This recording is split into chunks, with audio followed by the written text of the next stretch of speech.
Hello, hello, hello, hello, hello. Welcome in, everyone. You know, Diana offered me up. I feel kind of like a piece of meat. Just kidding. All right.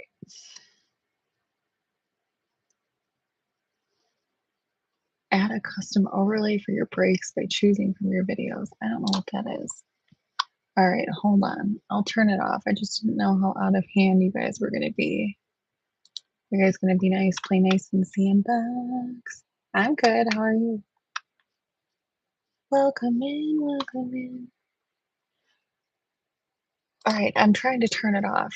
Let me see. I'm not good at this yet because I didn't do it through the other thing, the service I usually do. So, yeah, okay, I'm live. Great. I thought you could go in and edit that stupid thing. We're very nice and normal. Oh, that's sad. V, J, any of my DD, any of my mods, drop Trial Junkies link in here. We promote. Go to her channel too.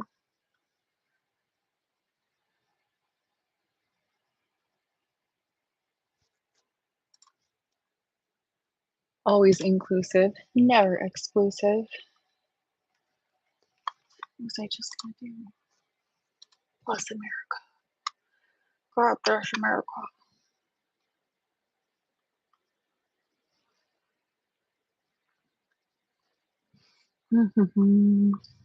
Oh, now I know what I'm gonna do. I was trying to figure out how to turn down the slow-mo off. I'm working on it. Hold please. I'm gonna do it. I'm gonna turn it off. I'm gonna do it. Oh,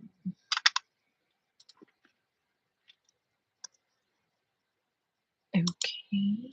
This is edit. Edit comments on basic anyone. Ooh, you're lucky I didn't turn on subscriber mode, but I'd appreciate it if you did. I'm really nice. Okay, there's that. Oh, there you go. Turning it off. I figured it out. We're doing big girl things over here.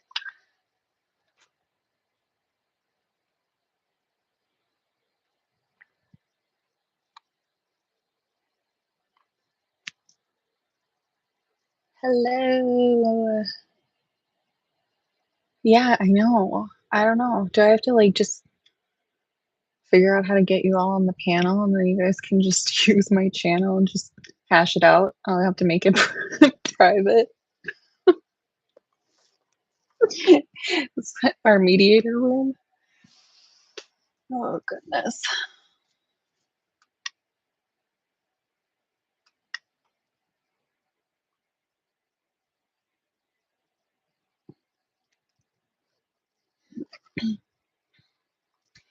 Thank you, Mama. Yeah, I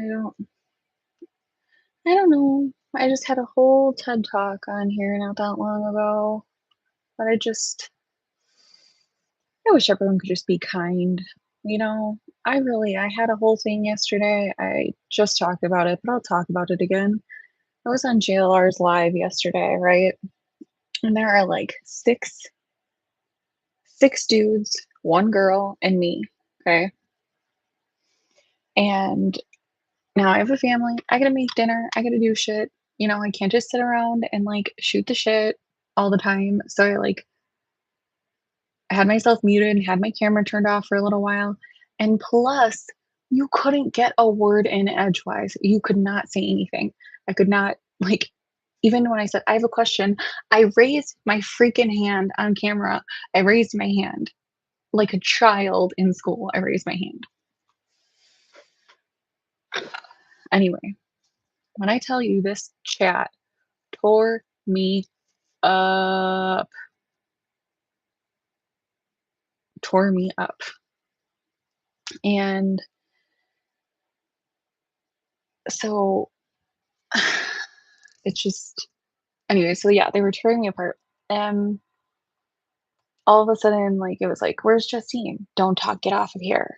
Your time's up. Leave. Talk. Where is she? Why isn't she talking?" And it's like, okay, you got half the chat saying talk, half the chat saying leave, whatever. Then all of a sudden, they all started saying, "Tell her to shut up. Tell her to shut her fucking kids up. Tell her to shut her kids' mouths." Like, I think it was a little more in depth. You guys can go read the rest of the chat. And so I just said, "I just wanna say, I don't know who's telling me to shut my kids up, but, like, I don't have any kids over here talking in the background, so I don't I don't know what you want me to say." And then Juice goes, "Oh, those are my kids." And I'm like, "Oh my god." And then everyone said, "Oh, you're mean. You're mean. You're so rude. You're so rude." I was like, "I didn't tell him to shut his kids up. I was clarifying that I didn't have kids to shut up, and you're telling me to shut them up. I don't got any. Stop yelling at me." So then they got at me about that. And so I like literally I turned my camera off because I started crying. Like, I understand that is way oversensitive of me, but like I don't like it. Like I don't like people yelling at me. Like, I have a really kind heart, at least I think I do. I wasn't telling his kids to go like, I wasn't telling him to go shut up his kids. I really wasn't. So, I think I'm off panels for a while. I think I'm just gonna hang out here because I can hit the "get the fuck out of here" button, and I'm cool. We're gonna have positivity positivity here.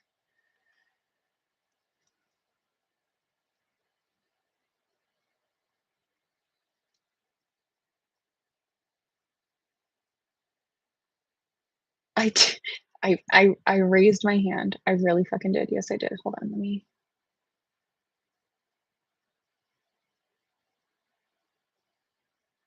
on JLR's show, it did sound like you were telling kids that you were on a live stream with 30,000 people.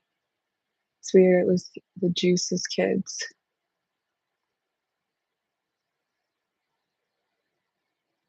Is that what they were talking about?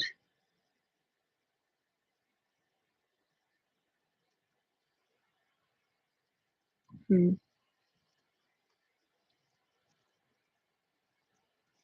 okay, that's mosh pitting. Yeah, Jay, I know, I'm sorry. Nobody has more than one TV. You raised your yeah, I raised my hand. Good afternoon, Shogun. TJ, I get stomped at least once a day, and I swear I'm not even being inflammatory when it happens. Sometimes I'm being an asshole, I know, but seriously. Mm-mm. You guys can't hear me? I mean, I can share a screen, but I don't I mean, you really wanna see my face, we can go for it.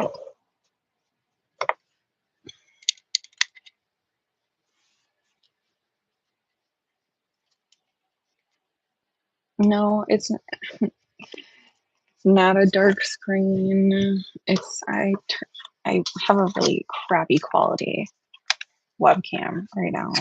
But I guess if you guys want to see all of this face, I'll put it up there. But you asked for it.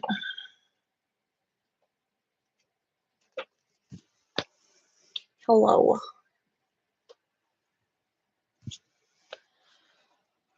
So, anyways, what was I saying? I just gotta make sure I don't have any sensitive shit out here.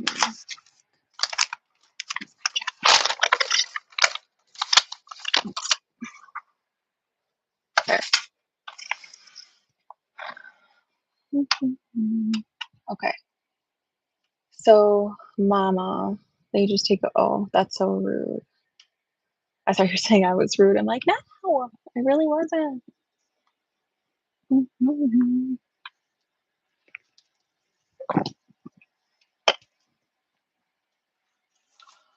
Oh my god. That lady with the squeaky toy, yeah, she was on, like, right before me. Maybe she just got people riled up. Maybe it wasn't me at all.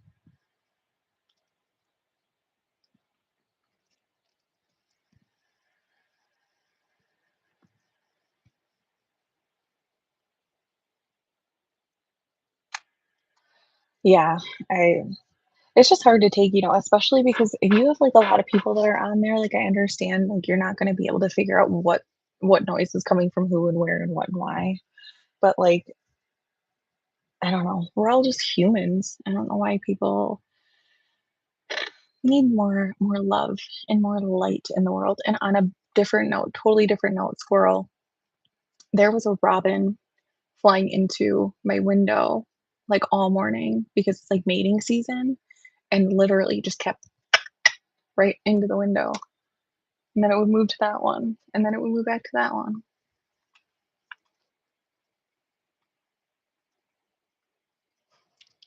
It's probably why I'm "Diana, I'm doing this, it was a bird."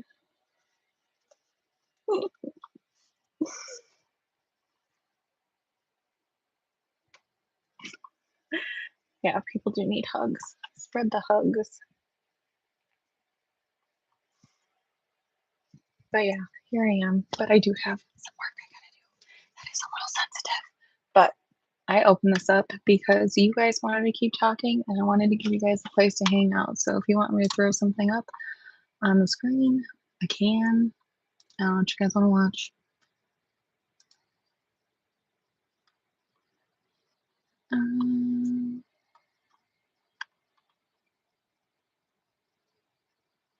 a shocking phone oh, this is 21 minutes ago. You guys want Brian Enton's got a new one.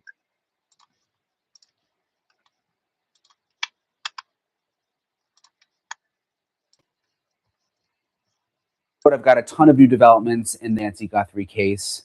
There is a Pima County, Arizona official who is accusing the sheriff, Sheriff Nanos, of scolding her for providing information to the FBI about the case. Listen to me when I say that again. Pima County official, it's actually the county assessor, and I'm going to get into all the details in a second, but the county assessor says the sheriff got mad at her for giving the FBI information related to the Nancy Guthrie case. How does that make sense? I've got the whole thing, everything that she says happened. I'm going to explain it all to you in a minute. Also, there's been an effort to remove the sheriff. I've talked about this before. There was a big meeting with the Board of Supervisors. They actually ended up voting not to remove him, but something did happen. They decided to refer everything that they've found out about the sheriff to the Attorney General for investigation. What does that actually mean? Will there be a state level investigation into the sheriff now? What does this have to even do with the Nancy Guthrie case? How could it impact the investigation? I'm going to talk to one of the county supervisors. That's coming up a little later in this episode. But first, let me get into this situation with the sheriff and the county assessor because this really caught me off guard. I mean, I knew that there was drama and issues between the Board of Supervisors and the sheriff, but I didn't know that this issue existed between the county assessor and the sheriff. And all of this is coming from a report from the Arizona Republic and journalist Stephanie Murray. And she reports, and this goes back now to February. She reports that in February, the sheriff and the county assessor, a woman named Suzanne Druby, they had a telephone conversation, and the sheriff was upset that the assessor had provided information to the FBI. And this is what she said.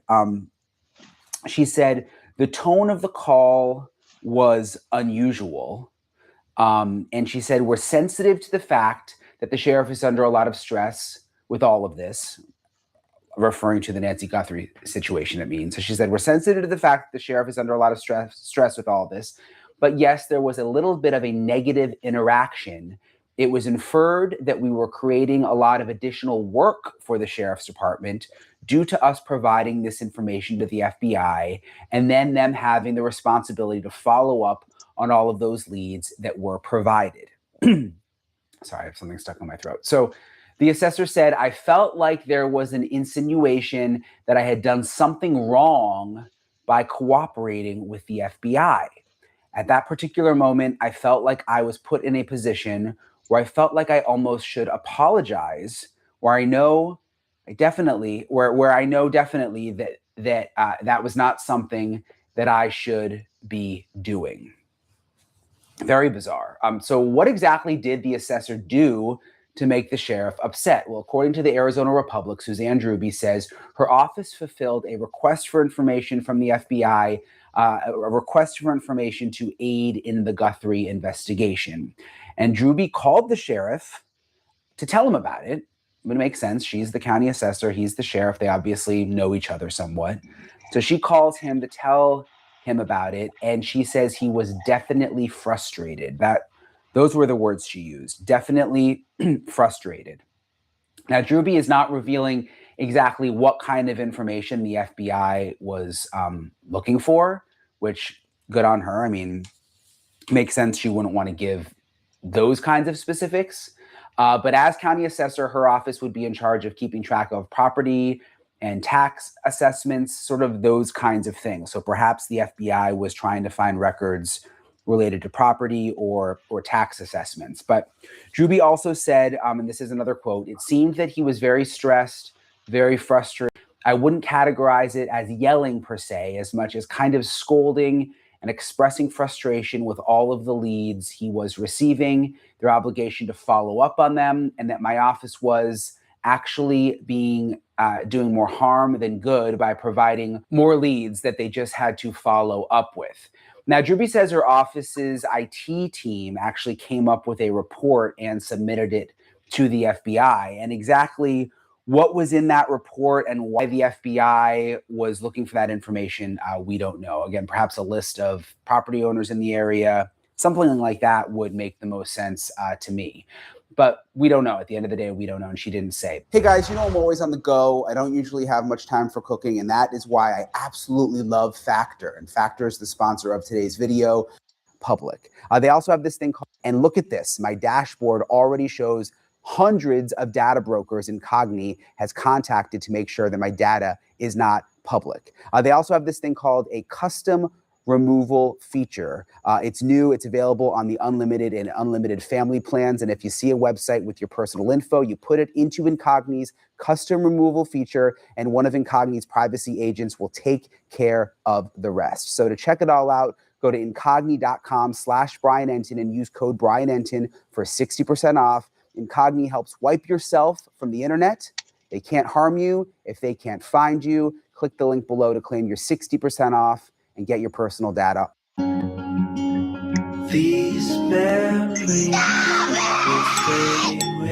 off the market. But she did say to the Arizona Republic, in his mind, and I think here she's talking about the sheriff, in his mind, it was a lot of additional work that was being created because we handed this information over. Druby says she, quote, did not appreciate the phone call.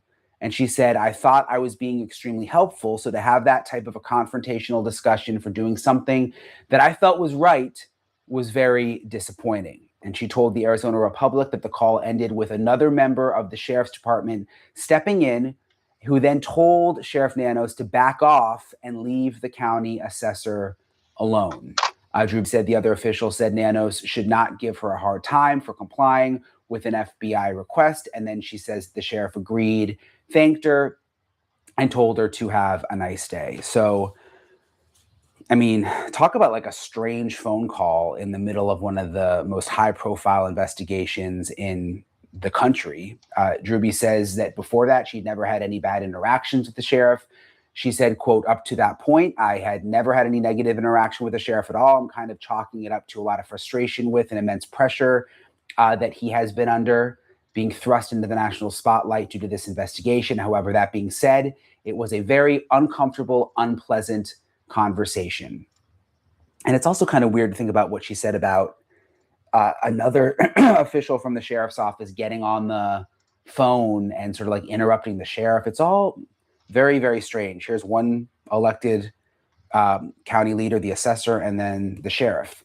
And just to remind you, I've reported that the sheriff and the FBI have a dysfunctional relationship, which maybe could explain why the sheriff was frustrated that she was giving information to the FBI. Although, I mean, come on, this woman is still missing. Why would you even get frustrated? But They do have this dysfunctional relationship, or at least did. FBI Director Kash Patel said last week that the FBI was kept out of the investigation for the first 4 days. Remember, he said that he wanted to send DNA from the Nancy Guthrie investigation to Quantico, but the sheriff instead decided to send the DNA to their private lab in Florida. So there's been some drama and some back and forth, just sort of for some context of why the sheriff may have been upset that the assessor was talking to the FBI. I tried reaching out to the assessor, but I didn't get a response. And my sense, based on sources that I have, is that this story that she told the Arizona Republic has been circulating around for a while. There are people in town who knew about it, but it just came into the headlines with Assessor Drewby talking to the Arizona Republic. Now, the sheriff has not commented on the situation. He did release a statement on the 100-day mark since Nancy Guthrie went missing. And the sheriff's office said, as we reach the 100-day mark in this investigation, scientific evidence processing and digital media analysis remain ongoing. PCSD and FBI personnel continue to review evidence using established forensic protocols. Investigative teams are also actively pursuing leads and tips, and the Pima County Sheriff's Department and the FBI encourage anyone with relevant information to come. Okay, sorry, I had to pause right there. I don't know if I've ever seen a view that good of like her whole house. Have you guys seen this before, or am I just like completely out of it? I feel like this is like the best view I've seen of her house so far.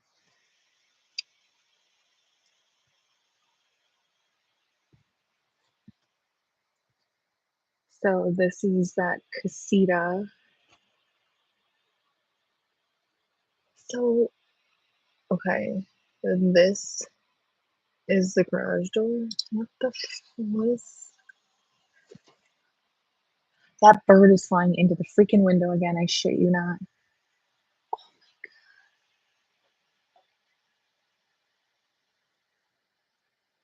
You guys, I have a bird attacking my window. Okay, here. Forward through established reporting methods. We remain committed to conducting a thorough and comprehensive investigation and appreciate the public's continued patience and cooperation. So that was the official. Sorry, I don't know. I have something in my throat today. That was the official statement from the Pima County Sheriff's Office on the 100-day mark. I said this before, but according to my sources, there are no suspects or solid leads right now behind the scenes. Of course, that could literally change at any moment. They could get more information from the DNA that could come back, or there could be a hot tip that comes in. And I've seen it before. I mean, investigations can take a turn and change literally at any moment. As for the latest on the sheriff and the effort to remove him from office, there was this Board of Supervisors meeting I was telling you guys about Tuesday night. They voted actually not to take action to unseat Sheriff Nanos. Supervisor Steve Christie made a motion to vacate Nanos from his position, but without anyone seconding the motion, it failed. And all of this goes back to allegations that Sheriff Nanos lied under oath about his work history, that he didn't disclose that he was suspended several times at his previous job. And they've been kind of digging into records from when he worked at the El Paso Police Department before he was sheriff. Despite not voting to remove him, the supervisors did express concern about his leadership and his work history at the meeting. And here's where things get interesting. The Board of Supervisors, while they decided not to remove him, they did decide to forward perjury allegations to the Attorney General's office for review. And this perjury allegation, again, goes back to allegations that Sheriff Nanos lied under oath, which is where it would be perjury because it was under oath, about his work history.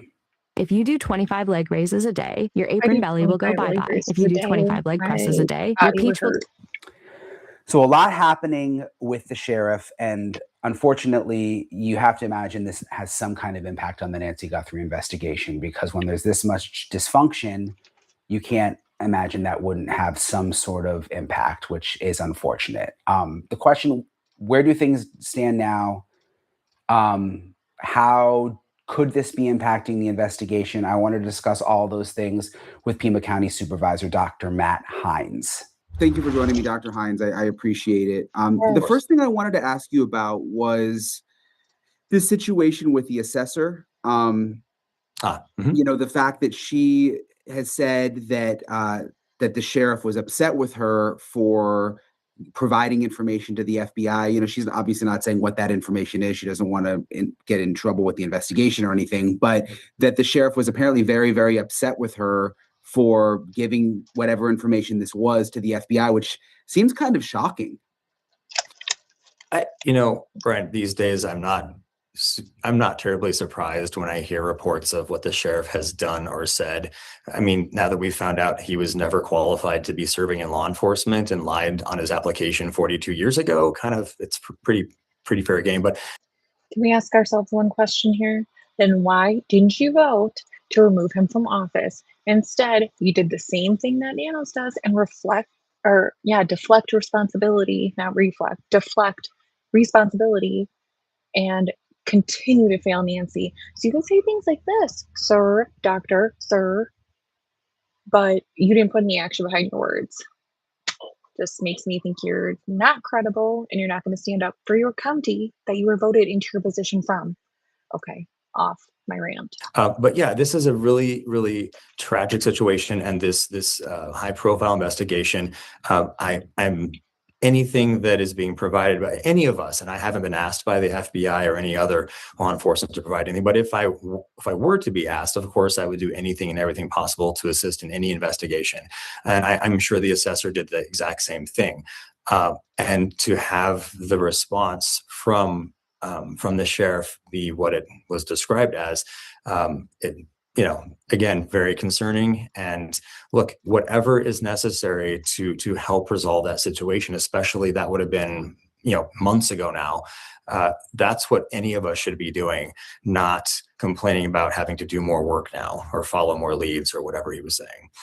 Do you know the assessor? Yeah, I do. I mean, is she, just because I'm obviously not from Tucson, I don't know all the players here. I mean, I've gotten to know you a little bit and know about the sheriff and stuff, but is she, I mean, is there any reason we shouldn't believe her account of what happened? Oh, not at all. Not at all. That she's not gonna make this kind of thing up. Absolutely not. I was surprised to learn about it a few days ago now, whenever that was. But I'm, in terms of like the veracity, no doubt whatsoever. On the other hand, you know, what the sheriff says, that's a little different, as we've discussed. What is the latest with, I mean, you guys, explain to me exactly what you guys did as the Board of Supervisors. You've now referred some of this to the Attorney General? Yeah, and I know people are going to keep saying this board keeps doing that with the sheriff, and that we are fairly limited in what we can do. We aren't the Congress. We can't just say, all right, you're kind of becoming a George Santos, so you're off the island. We can't exactly do that. There are narrow ways that we can try to do things like that, ARS 11253, having officers come before us, make report, et cetera. But you know, we had a discussion behind closed doors in a private executive session with our attorneys and looked at the responses the sheriff was required to provide us. He did not initially do those under oath, which I found very surprising. But 10 days later, he and his lawyer did submit a notarized affidavit making the 22-page response sworn. And so that basically, yes, maybe technically we could cite the fact that on a timeliness, from a timeliness standpoint, he did not meet the statute. I don't think that he did. Would a court sustain that? Would a judge say that was sufficient to, reverse an election and take someone out of an elective office? That's the part that we really couldn't get to that threshold. So on the advice of our attorneys, we did not pursue, vacating the office. But what we did pursue on the advice of the same counsel is that some of those responses, and we didn't say, look here, here, and here, because the Attorney General is a smart woman and has an incredibly talented team of people. So we're not going to do their job. We're not a court and we're not the AG. But we and our attorneys, in discussing his responses, had concerns about multiple areas of potential perjury. And that's, you heard my colleague say that, that we would like the Attorney General to look into this situation for potential perjury. And of course, the follow-up of that would be, they would be the indicting authority. They could file charges. It would be a Class 4 felony. This is not from the 1980s now. This would be from a response to the Board of Supervisors a few weeks ago. And that's a big problem, because we already saw that he's willing to I would say, lie under oath, what appears to be lying under oath back in December of during that federal deposition with regard to the Sergeant Cross case. That is not the purview of the AG, because that goes over into the kind of realm of the federal courts, I'm told, by the AG's office. But this would definitely be something the AG can, should, and I believe will look into, and potentially file charges if she sees fit. I was just looking at a document from when the sheriff worked in El Paso, and I don't know if you've seen this, where it basically says, let me find it again here. Is this from his personnel file? Yes. Yeah, where it says the 5-member board unanimously voted that Officer Chris Fernanos be terminated from the El Paso Police Department. Yes. Is that new? I mean, I don't remember. I heard about the suspensions. But did we know that he was actually fired? So because of that, his very long disciplinary record, that 2.5 page list there, the last 2 entries were, I believe, I think, like the disposition order was like resigned in lieu of termination, kind of typed over to the right side. But in terms of that kind of documentation, no, that we didn't have the full picture. And I kind of think that maybe the sheriff didn't think we were going to get it.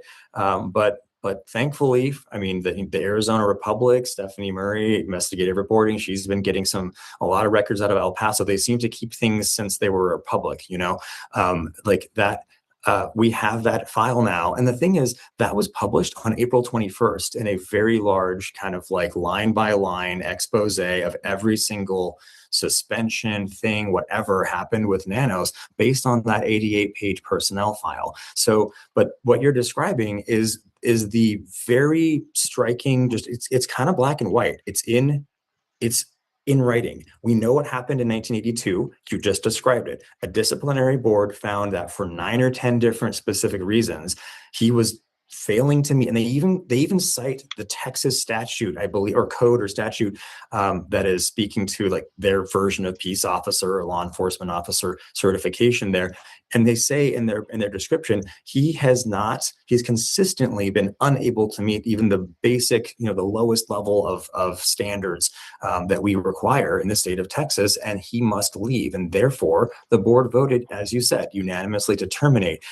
Because they were quite magnanimous, or just for whatever grace, he was, in fact, moments before that decision became public, allowed to resign in lieu of termination, which unfortunately for all of us preserved his ability to come over to Arizona and get a job here under false pretenses. But he signed it. Like on that, I believe on the same form you might be referring to, a couple of lines below, I think it said like disposition resigned in lieu of termination, or resignation in lieu of termination, Christopher J. Nanos, signature and date. So he knew the circumstances of the separation from El Paso.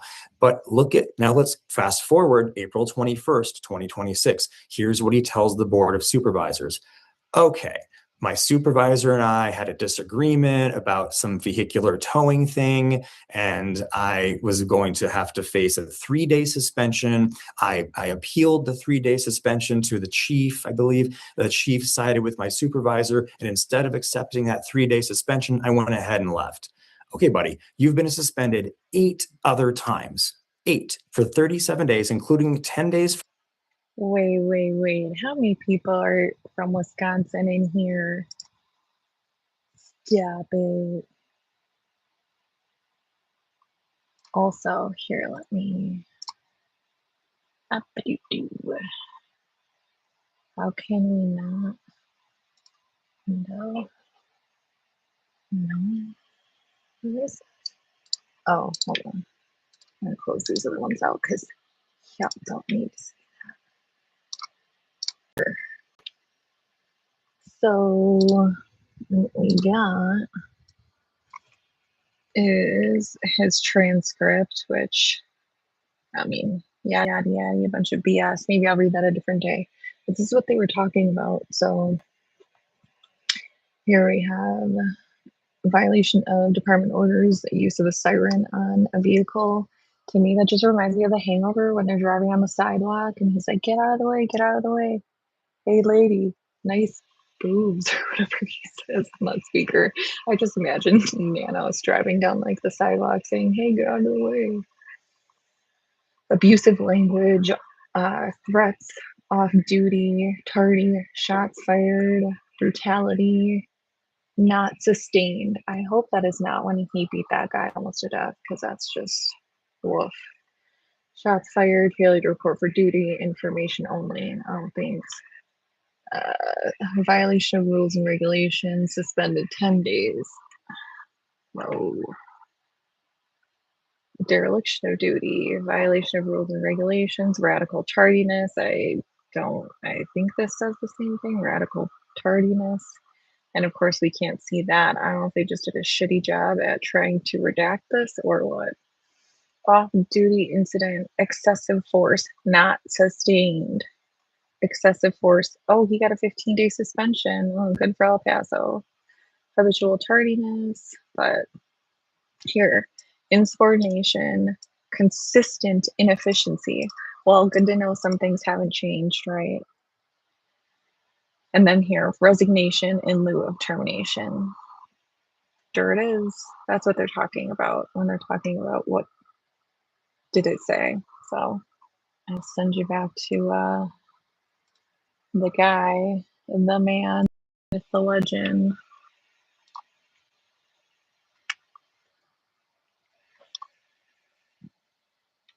Come on, you can do it.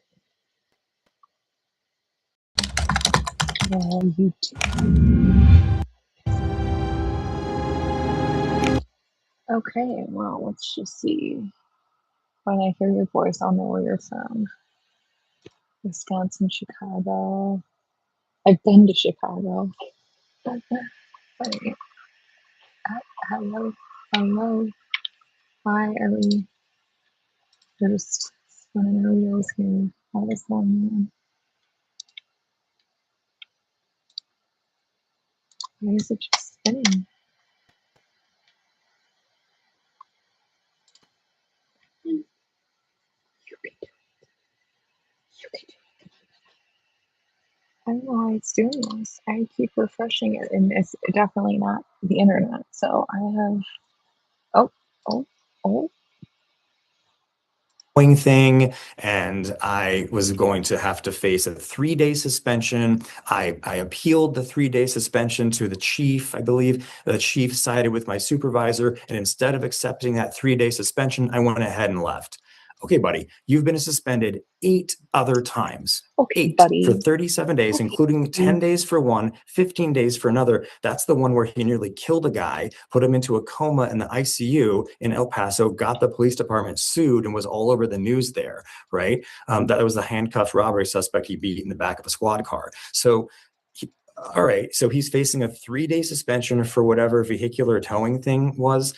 And that's going to make him resign. That doesn't even hold water because it doesn't make any sense based on the rest of his history. So what he told the Board of Supervisors under oath was, in my view, appears to be perjury.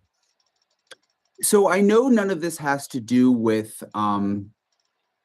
Nancy Guthrie particularly, but do you think any of this would have come out if it wasn't for the Nancy Guthrie investigation and sort of the spotlight on Nanos?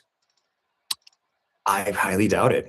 I think that especially after his February 3rd, like colossal, I mean, that was the quote that still I have emblazoned in my head. Like the fact that he said, I'm just not used to all you guys hanging on my every word and holding me accountable for the things that I say. That's the sheriff in a very, very troubling, high profile case saying, very true words, as it turned out, but really not very reassuring to the public or to the family or to anybody. But after that, especially, and February and onward, I think just the high profile, that high profile investigation, I think that's what really led some media outlets, some journalists to do a little more digging. And that's really kind of what sort of kicked things off when that 3-page disciplinary record came out from a more limited public records request that I believe it was Stephanie Murray from the Republic did, Arizona Republic. That started. Then we were all like, wait, how did this guy get a job? We didn't know about the specifics of the citations and the unanimous vote of the disciplinary board, which we now do. But that even reinforces that. How did he get a job? How did he get peace officer certification in Arizona? Because you can either get it through a new independent background check, or it's waived and you just kind of get peace officer certification if you're already like a police officer in good standing in Michigan or Florida or Texas. So he probably transferred that peace officer certification in, had the background check waived because he already had it in Texas, did not disclose the fact that he was fired because he couldn't adhere to those standards. So, I mean, that's all that stuff has come out. Again, the board has taken no action with regard to any specific investigation. Well, I guess we did with the botched rape investigation in 23, but not certainly the Guthrie investigation or any others since. What we've taken exception, our issue is just simply his lack of qualifications for being in the job and all of the lies. And the strange thing for me, Brian, is that we all know, right? We like the 88-page personnel file was appended to the Arizona Republic article. That was there. Yet 10 days later, his lawyer advised him to swear to something that appears to be in no way consistent what those 88 pages tell us happened in El Paso in his response to the board. That is bizarre to me. And I don't know, maybe we'll see what happens, but we wouldn't be having this discussion most likely if the high profile case didn't really cast a light and really provoke additional scrutiny on the head of our largest law enforcement agency. Yeah, Sergeant Aaron Cross, who is obviously with Pima County, but also the head of the union. He told me, which kind of surprised me. He said that he thinks that the sheriff should have handed over the Nancy Guthrie case to the FBI because they had hundreds of agents ready. And I guess I was surprised to hear him say that. Most people within the department, even the ones that don't like the sheriff, have told me, no, we can still handle it ourselves. I mean, what do you think about that? Do you think that was a mistake? Should the sheriff have just handed it over? So, and I said this on, I think I actually said this on News Nation somewhere in the second or third week of the investigation. And again, not as necessarily any sort of being critical, but just from sheer resources and capacity. We are a large county. We have 1,500 folks in the department, dozens of detectives, but we also have a large population of 1.1 million people. And we have other cases and other crimes and other things going on here, right? To sustain the level that was sustained for weeks and weeks and weeks in terms of just the resource allocation, diversion from other cases and all that kind of stuff that was going on. The lab testing, I think due to that, there's a very, I believe there is some concerning relationship between the sheriff and the FBI because of the way they investigated him for misusing racketeering dollars back in 2016. He was not charged, to be really clear. So I'm not quite sure why he wasn't charged because others were. But like that, that relationship, not great. And we've seen him send samples to labs in Florida, which we have to pay for, county tax dollars, when every single sample you send to the FBI is covered. And so as one of the 5 budget authorities of Pima County, right, I think about dollars. I want the outcome, of course, that we all want, which is a resolution here. But I also have to be a steward of the dollar here because that's my job, what the taxpayers put me here for.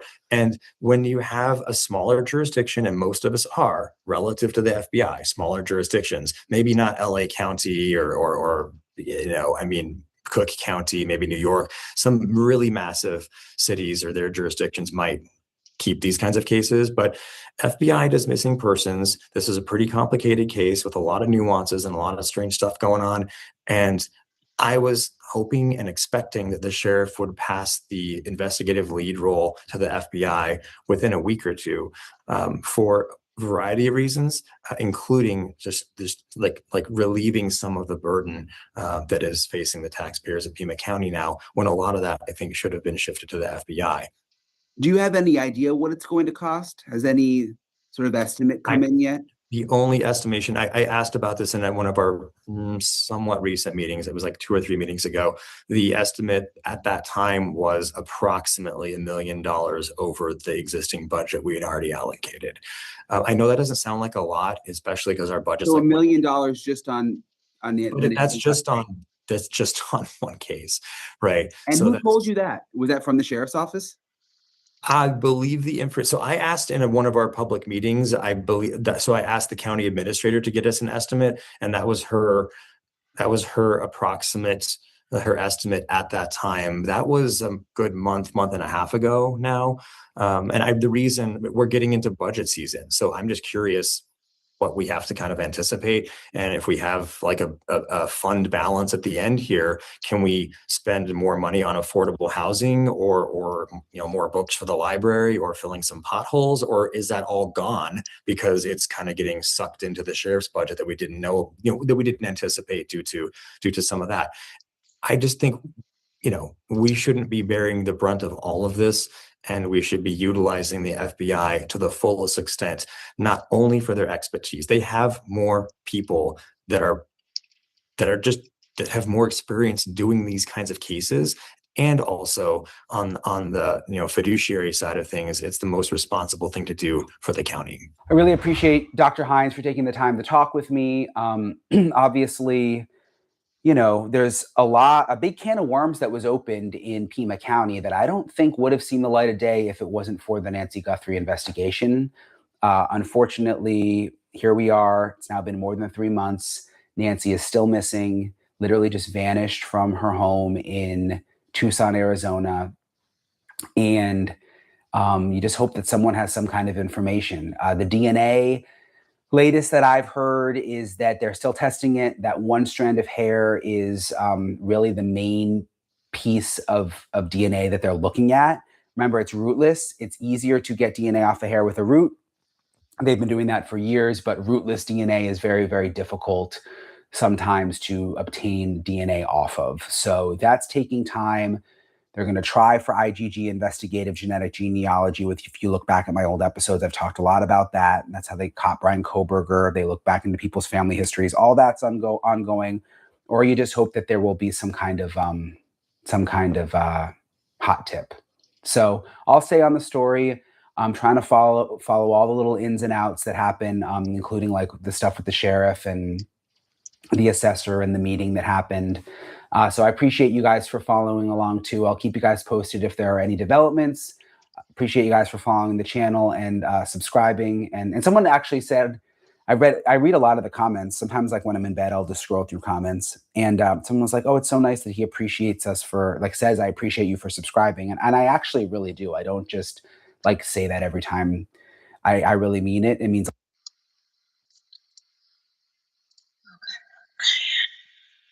Let's see. Y'all see me again?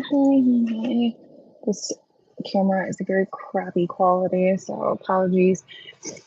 I wish I could show you guys this bird that keeps flying into my window because he thinks like he can see himself. So he thinks he's trying to attack himself in the window. I don't know how to do it other than to do that. But anyways, so I don't know. There are some people that know, but I'm pretty open about it. So I'm in recovery. Booze used to be my best friend. And I got a year and a half ago, last month, I'll have 17 months. It's flying into the freaking window again. I have 19 months tomorrow. And there's something that I learned just being in the process of it. And I'm not ashamed of it. It's something, I think a lot of people need to hear is that it's not something that you need to feel shameful about as long as you're willing to, get the help you need. But one thing that I learned, and it's my favorite page of this book, and it's acceptance. It says, acceptance is the answer to all my problems today. Whenever I find some person, place, thing, some fact of my life unacceptable to me, I can find no peace until I accept that person, place, thing, or situation as being exactly the way it's meant to be at this moment. Nothing, absolutely nothing happens in this world by mistake. And I need to focus on not so much on what needs to be changed in the world, but on what needs to be changed in me and my attitudes. And so, just want to say I'm really grateful for you guys. It is something that I've had to remind myself. I can't control people, places, things, or situations. I can control myself and how I react to them. So I'm just gonna stay in my lane. I'm gonna stay off the panels for a little while, just kind of do what I do over here, and I don't know. I thank you all for joining me. If you haven't liked or subscribed and you want to, feel free to. If you don't, that's okay. That's cool. But we're going to have a very inclusive, never exclusive environment. There's going to be no tearing down of other people. I'm not afraid to show people the door. I don't need money more than I need positivity. And I'm not even making money right now. And that's fine because I'm doing this for fun. But um, I appreciate you all being here. And I'm going to get the F out of Dodge, but I'll see you guys soon.